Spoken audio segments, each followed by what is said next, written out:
नमस्कार दोस्तों, आज की इस रहस्यमयी कहानी में हम बात करेंगे रावण के उस दूसरे रूप की जिसके बारे में बहुत कम लोग जानते हैं। रावण, जिसे दुनिया एक राक्षस, एक अत्याचारी राजा और माता सीता का हरण करने वाला मानती है। लेकिन क्या आपने कभी सोचा है कि इतिहास, पुराण और वेदों में उसे दूसरा रूप भी क्यों कहा गया? क्या रावण केवल एक खलनायक था, या फिर वह एक ऐसा महान ज्ञानी, एक तपस्वी, एक शिव भक्त भी था जिसने जीवन के कई रहस्यों को समझा था? आज हम आपको बताएंगे रावण की उसी अनसुनी कहानी के बारे में, जहां वह राक्षस नहीं बल्कि ज्ञान का महासागर दिखता है। तो चलिए शुरू करते हैं। कहते हैं लंका का राजा रावण केवल 10 सिर वाला राक्षस नहीं था। वह त्रिलोक का सबसे बड़ा विद्वान, महाज्ञानी, वेदों का अध्येता, आयुर्वेद का रचयिता और शिव का परम भक्त था।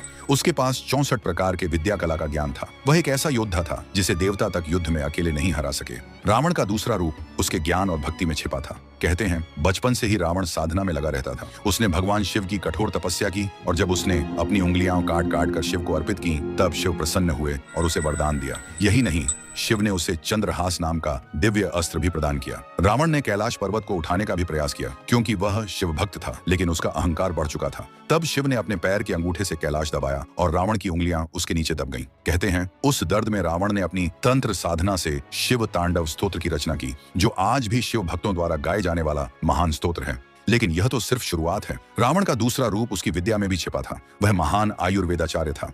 कई शास्त्र उसे आयुर्वेद का पिता भी मानते हैं। उसने चिकित्सा, रसायन और जीवन विज्ञान पर अनेक ग्रंथ लिखे। कहते हैं रावण के पास ऐसा ज्ञान था जिससे वह किसी भी प्रकार का विष, रोग या मृत्यु जैसे संकट को भी जीत सकता था। युद्ध के दौरान जब लक्ष्मण बेहोश हो गए तो रावण ने ही अपने भाई विभीषण से कहा कि लक्ष्मण का उपचार लंका के महाचिकित्सक सुषेण करेंगे। यहाँ तक कि सुषेण लंका में ही रहते थे। ये वही सुषेण थे जिन्हें हनुमान पूरा पर्वत उठाकर लेकर आए थे और उन्होंने लक्ष्मण का उपचार किया। यानी देखें, एक ओर रावण युद्ध लड़ रहा था और दूसरी ओर शत्रु के घायल होने पर वह उपचार का रास्ता भी सुझा रहा था। यहाँ उसका दूसरा रूप एक करुणामय, मानवीय और ज्ञानवान राजा का रूप दिखाई देता है। रावण केवल एक शासक नहीं था, वह राजनीति, अर्थशास्त्र और रणनीति में भी अद्वितीय था। उसकी लंका सोने की नगरी थी, समृद्ध, सुरक्षित और उन्नत। कहते हैं लंका में एक भी गरीब नहीं था, हर नागरिक सुरक्षित था। वहाँ शिक्षा, चिकित्सा और कला का उच्च स्थान था। ये सब दर्शाता है कि रावण एक महान प्रशासक भी था। लेकिन फिर सवाल उठता है, इतना महान, ज्ञानवान और शिव भक्त राजा फिर गलत क्यों ठहराया गया?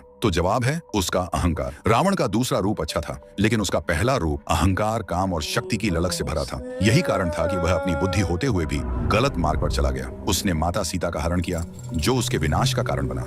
रावण ने अपने मृत्यु काल में स्वयं लक्ष्मण को राजनीति और जीवन का ज्ञान दिया, जिसे रावण नीति कहा जाता है। कहा जाता है मृत्यु से पहले रावण ने वह ज्ञान दिया जो शायद इतिहास में किसी ने नहीं दिया था। इसलिए रावण का दूसरा रूप एक महान शिव भक्त, एक विद्वान, एक आयुर्वेदाचार्य और एक श्रेष्ठ राजा का रूप है। कई लोग कहते हैं यदि रावण अहंकार न करता तो वह विश्व का सबसे महान राजा होता। राम उससे युद्ध न करते और वह अमर हो सकता था। रावण की कहानी हमें सिखाती है ज्ञान जितना बड़ा हो, यदि उसके साथ विनम्रता न हो तो वह विनाश का कारण बन जाता है। रावण ने अपने जीवन में योग, तंत्र, आयुर्वेद, संगीत और साहित्य में महान कार्य किए, लेकिन एक गलती, एक अहंकार उसके पूरे जीवन को अंधकार में ले गया। इसलिए रावण को सिर्फ एक राक्षस कहना गलत है। वह एक ऐसा पात्र है जिसमें अच्छाई और बुराई दोनों चरम पर थीं। एक तरफ भगवान शिव का परम भक्त, दूसरी ओर अधर्म की राह पकड़ने वाला मनुष्य। दोस्तों, रावण का दूसरा रूप हमें यह सीख देता है कि ज्ञान और शक्ति तभी सार्थक हैं जब उनमें संयम, विनम्रता और धर्म का साथ हो। धन्यवाद।